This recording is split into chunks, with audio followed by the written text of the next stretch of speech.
안녕하십니까. 서남빛 요양병원 김기주입니다. 오늘은 코로나 이가 백신 접종 권고에 대해 말씀드리고자 합니다. 먼저 국민 여러분들에게 감사의 말씀 드리고자 합니다. 코로나 대유행 시기 대한민국 국민들의 헌신적인 희생과 협조 없이는 우리나라가 코로나19 대유행 시기를 다른 국가 대비 사망자, 중증 환자 수가 적고 경제적 피해도 적게 넘어가기 어려웠을 것입니다. 저희 요양병원들도 국민분들과 환자, 보호자분들의 관심 덕분에 고위험군 환자분들, 종사자분들과 함께 힘든 시기를 넘어갈 수 있었습니다. 올해 유행 중인 오미크론 변이들은 일반적인 전염병의 경과 양상이 그렇듯 전파력은 높아지나 점차 약독화하여 중증화 및 사망률은 줄어든 추세입니다. 젊고 건강한 성인에 대해서는 중증화 및 사망률이 매우 낮아 본인의 건강만을 위해서라면 반드시 코로나19 이가 백신 접종을 맞으시라고 말씀드리기 어려운 상황입니다. 그리고 근 3년이라는 코로나 대유행 시기는 모든 사람들을 지치게 하고 반복되는 백신 접종 권유, 사회적 거리두기에 더 이상 맞으시라 말씀드리기도 죄송스러운 마음입니다. 현재 미국에서도 BQ.1.1, BQ.1이 우세종이 되고 있으나 이 또한 오미크론 변이 일종으로 갑자기 위험한 변이가 발생하지 않는다면 현재의 국내 추세는 유지되리라 전망됩니다. 최근 다시 코로나 확진자 수가 증가 양상을 보이고 있으며 사망자도 점차 늘어간 추세입니다. 방역당국에서도 이번 겨울철 코로나19 및 독감의 트윈 데믹에 대한 경고를 반복하고 있습니다. 젊고 건강한 국민분들과 달리 면역 저하자, 고령층을 포함한 고위험군들은 다르다고 보여집니다. 고령층의 경우 60세 이상 확진자 비중은 25.4%이나 위중증 환자 및 사망자 비중 각각 86.8%, 95.1%에 이른다는 방역당국의 보고도 있습니다. 요양병원 입원 중이신 분들은 우리나라에서 중환자실, 호스피스 병동 다음으로 중증도가 높고 기저질환이 많은 환자분들입니다. 평균적인 고령층보다 사망률이 높을 수밖에 없습니다. 롱코비드 또한 고위험군에서 걱정되는 바입니다. 코로나 격리기간을 무사히 지나가더라도 코로나 확진자들 중 입원하신 분들의 경우 30%의 확진자에서 롱코비드 후유증을 가질 수 있으며 고위험군의 상당수는 추후 사망의 가능성이 올라갈 수밖에 없습니다. 재감염도 걱정되는 상황입니다. 최근 네이처 메디슨에 발표된 연구 결과에 따르면 44만 명을 대상으로 한 연구에서 코로나19 재감염자의 사망률은 2.17배, 입원율은 3.42배 올라가는 것으로 보고되었습니다. 코로나에 감염된 고령층은 알츠하이머 발생 위험이 2배 증가한다는 연구도 보고되었습니다. 바이러스 감염과 체내 염증의 증가가 그 원인으로 지목되고 있습니다. 우리나라 확진자들 대부분이 올해 3월에서 5월까지 오미크론 변이에 확진되신 점 또한 걱정되는 바입니다.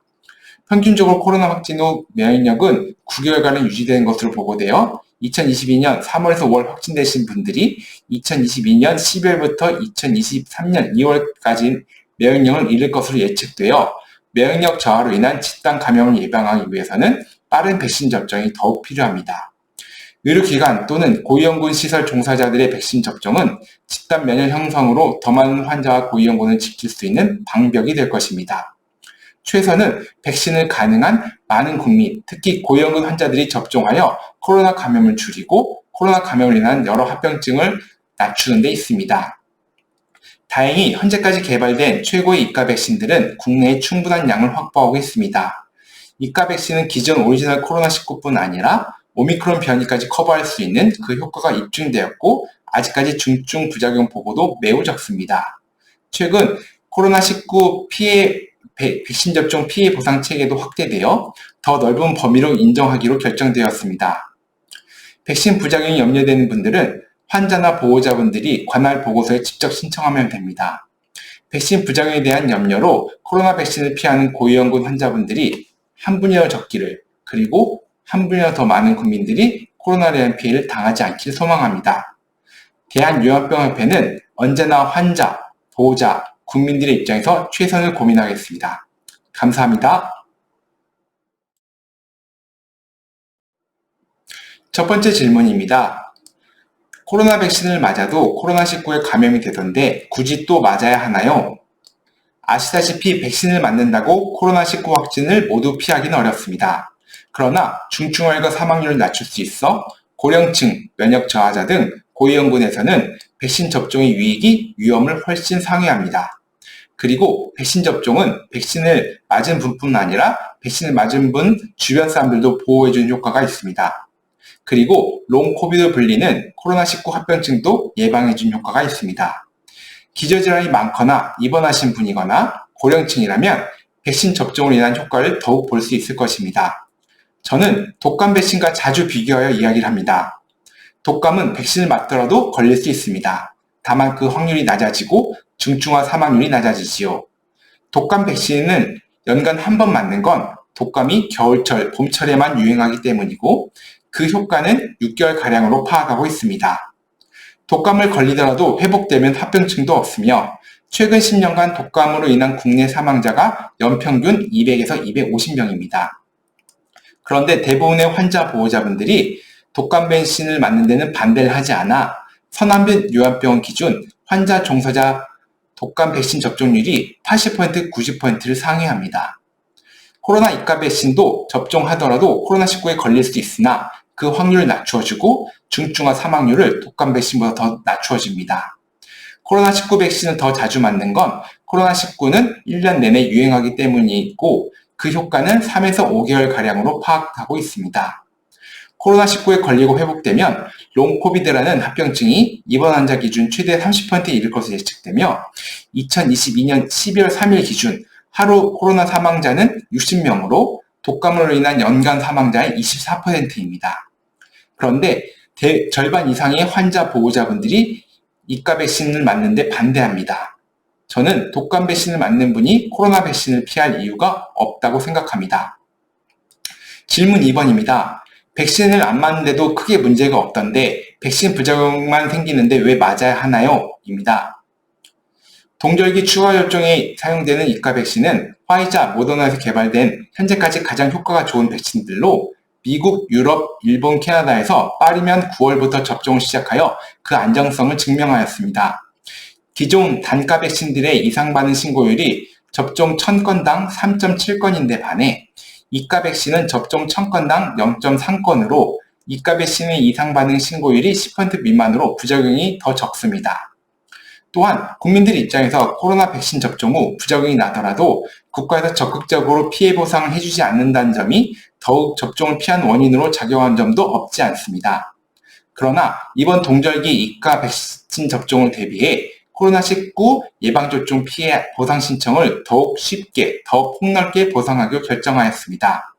기존에 의료기관을 통한 이상 반응을 신고 후 보호자나 접종을 받은 사람이 직접 피해 보상을 신청하도록 하였으며 보상 범위도 좁았으나 이번에 꼭 의료기관을 통하지 않고 필수 서류인 진료 확인서 등을 관할 보건소에 확인 후 이상 반응 신고 및 피해 보상 신청 접수를 할 수 있으며 피해 보상 신청 기준을 기존 본인 부담금 30만 원 이상에서 금액 제한 없음으로 완화하는 등 피해 보상 범위도 확대하였으니 이전보다 백신 이상에 대한 국가 지원이 더 늘었다고 볼 수 있을 것입니다. 3번 질문입니다. 코로나19에 감염된 적 있어서 이미 면역이 생긴 것 아닌가요? 입니다. 코로나19에 감염된 경우 그 면역력 유지 기간은 통상 9개월가량을 봅니다. 다만 이는 새로운 변이 발생 시 좀 더 짧아질 우려도 있습니다. 우리나라 대다수의 확진자가 2022년 3월에서 5월 사이 오미크론에 감염되었습니다. 그분들의 면역력은 대략 2022년 12월에서 2023년 2월이면 유지되기 어려운 상황에서 겨울철 대유행이 예고되고 있습니다. 이과 백신 접종 시 코로나 오리지널뿐 아니라 현재 유행 중인 오미크론 변이에 대한 접종도 동시에 이루어지기 때문에 면역력 확보를 위해 필수적입니다. 특히 파이자 백신 BA.4/5 이과 백신은 이론적으로 현재 유행적인 BA.5를 대상으로 한 백신이기에 더 효과적일 것으로 생각됩니다.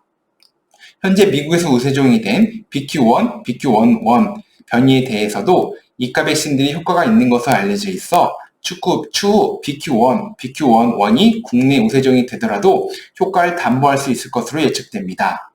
2022년 9월 이후 요양병원 코로나 확진자의 25%가량이 재감염자인데 재감염자의 사망률과 중증화율이 2.17배, 3.32배 증가한 점도 고려해야 할 것입니다. 재감염의 증가가 최근 사망자 수 증가와 관계가 있을 것으로 판단되고 있습니다. 재감염을 억제하기 위해 백신 접종은 필요하다고 사료됩니다. 4번 질문입니다. 코로나 확진 시 팍스로비드 등 경구치료제 꼭 먹어야 하나요?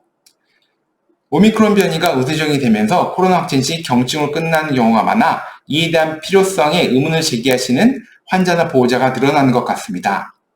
팍스로비드는 약물 기전상 바이러스의 증식을 억제하여 코로나19의 진행을 억제합니다. 증상 발생 5일 이내 처방해야 하는 이유이기도 하고 경증이나 무증상이더라도 추후 중증화, 사망 가능성이 높은 고위험군에서는 복용이 권고된 이유입니다. 팍스로비드 복용 시 연구 결과에 따라 다르지만 65세 이상을 대상으로 오미크론 변이에서 중증화율, 사망률은 각각 79%, 73% 낮추어지는 것으로 보고되었으며 요양병원 입원 환자를 대상으로 한 국내 연구에서도 팍스로비드 복용 시 중증화율과 사망률은 각각 53%, 47% 낮추어지는 것으로 발표된 바 있습니다. 그에 반해 약물 부작용은 입이 쓴 증상이 20-30%가량에서 보고되고 식욕 저하, 변비, 설사 등 소화기계 부작용이 드물게 보고되어 중증 부작용 보고도 매우 적어 저나 제 주변에서는 경험바도 없습니다.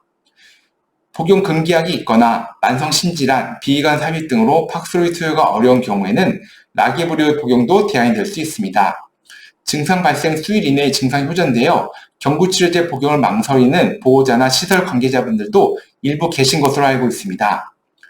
백신과 마찬가지로 팍스로비드 포함 경구치료제는 롱코비드를 감소시키는 연구들이 최근 많이 보고되고 있습니다. 롱코비드를 줄여 추후 합병증과 사망률을 줄이기 위해서라도 설령 당장 증상이 호전되는 것이 보이더라도 경구치료제를 복용한 것이 고위험군, 특히 기저점이 많고 아프신 환자분들의 건강을 위해 필요합니다. 5번 질문입니다. 코로나가 치매를 유발한다는데 맞나요? 코로나19 감염 시 미각 상실, 후각 상실 등의 증상을 많이 경험하셨거나 들어보셨을 것입니다. 이는 중추신경계의 미각세포 그리고 후각세포 손상으로 인한 증상으로 코로나19 감염 시 중추신경계 손상이 동반된다는 증거입니다. 브레인포그를 포함한 인지 저하 증상 또한 롱코비드 증상 중 하나이며 추후 코로나 종식되더라도 롱코비드에서의 사망, 호흡기계 문제만큼이나 추후 중추신경계 합병증에 대한 치료 고민도 같이 필요할 것으로 판단됩니다. 65세 이상 코로나 확진자에서 치매의 가장 흔한 원인으로 알려진 알츠하이머병을 2배 이상 증가시킨다는 연구 결과도 발표되었습니다. 또한 코로나19 감염은 혈전 증가로 인한 뇌경색 위험성도 올리므로 이로 인한 인지 저하, 혈관성 치매의 발생 위험도 고려해야 할 것입니다. 이러한 후기 합병증을 줄이기 위해서라도 백신 접종과 확진 시 고위험군에 대한 경구치료제 투여가 필요한 이유라고 생각됩니다. 오늘 영상은 여기까지입니다. 긴 내용 봐주셔서 감사합니다. 다음엔 더 좋은 내용을 찾아뵙도록 하겠습니다. 감사합니다.